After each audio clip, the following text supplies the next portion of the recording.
ವಿಶೇಷ ಅಧಿವೇಶನದ ಕಾರಣ ಜನರಿಗೆ ಏನೂ ಗೊತ್ತಿಲ್ಲ ಅಂತ ಹೇಳಿ ಛಲವಾದಿ ನಾರಾಯಣಸ್ವಾಮಿ ತಿಳಿಸಿದ್ದಾರೆ. ಮನರೇಗಾ ಭ್ರಷ್ಟಾಚಾರದ ಕೂಪವಾಗಿತ್ತು. ಯಂತ್ರಗಳ ಮೂಲಕ ಕೆಲಸವನ್ನ ಮಾಡ್ತಾ ಇದ್ರು. ಜನರ ಹೆಸರಲ್ಲಿ ಕಾಂಟ್ರಾಕ್ಟರ್ ಹಣವನ್ನ ಲೂಟಿ ಮಾಡ್ತಾ ಇದ್ರು. ಗಾಂಧಿ ಹೆಸರನ್ನಿಟ್ಟು ಕಾಂಗ್ರೆಸ್ ಪಕ್ಷದಿಂದ ಲೂಟಿಯನ್ನ ಮಾಡಲಾಗ್ತಾ ಇತ್ತು. ಗಾಂಧಿ ಹೆಸರಿಗೆ ಕಳಂಕವನ್ನ ಹಚ್ಚಬಾರದು ಅಂತ ಹೇಳಿ ತೆಗೆದಿದ್ದಾರೆ. ಬಿಜೆಪಿ ನಾಯಕ ಛಲವಾದಿ ನಾರಾಯಣಸ್ವಾಮಿ ಸುದ್ದಿಗೋಷ್ಠಿ ನಡೆಸಿದಂತಹ ಸಂದರ್ಭದಲ್ಲಿ ಹಲವಾರು ವಿಚಾರಗಳನ್ನ ಪ್ರಸ್ತಾಪ ಮಾಡಿದ್ದಾರೆ. ಬಿಬಿಜಿ ರಾಮ್ಜಿ ಎಂದು ಕೇಂದ್ರ ಸರ್ಕಾರ ಹೆಸರಿಟ್ಟಿದೆ ಎನ್ನುವ ವಿಚಾರವನ್ನು ಪ್ರಸ್ತಾಪ ಮಾಡಿ ಹಲವಾರು ಮಾಹಿತಿ ಹಂಚಿಕೊಂಡಿದ್ದಾರೆ. ಒಟ್ಟಿಗೆ ಲೂಟಿ ಮಾಡಬೇಕು, ಅವರು ಅಷ್ಟೇ ಇರೋದು ಅವರಿಗೆ.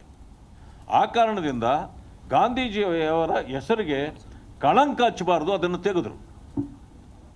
ತೆಗೆದು ಈಗೇನು ಮಾಡಿದ್ರು, ಅದಕ್ಕೆ Viksit Bharat guarantee, Ajeevika guarantee, Rozgar Ajeevika mission Gramin ಅಂತೇಳಿ ಹೇಳಿದ್ರೆ ಅದನ್ನು ನರೇಗಾ ಅಂತ ಯಾವ ರೀತಿ ನೀವು ಫಿಕ್ಸ್ ಮಾಡಿದ್ರು ರೂರಲ್ ಡೆವಲಪ್ಮೆಂಟ್ ಇದರದು ಇದನ್ನು ಇಲ್ಲಿ ಏನಾಯಿತು, VB ಅಂದರೆ ವಿಕಸಿತ ಭಾರತ್, ಗ್ಯಾರಂಟಿ ಅಂದರೆ G, Rozgar Ajeevika mission RAM ಆಯಿತು, ರಾಮ್, ಮತ್ತೆ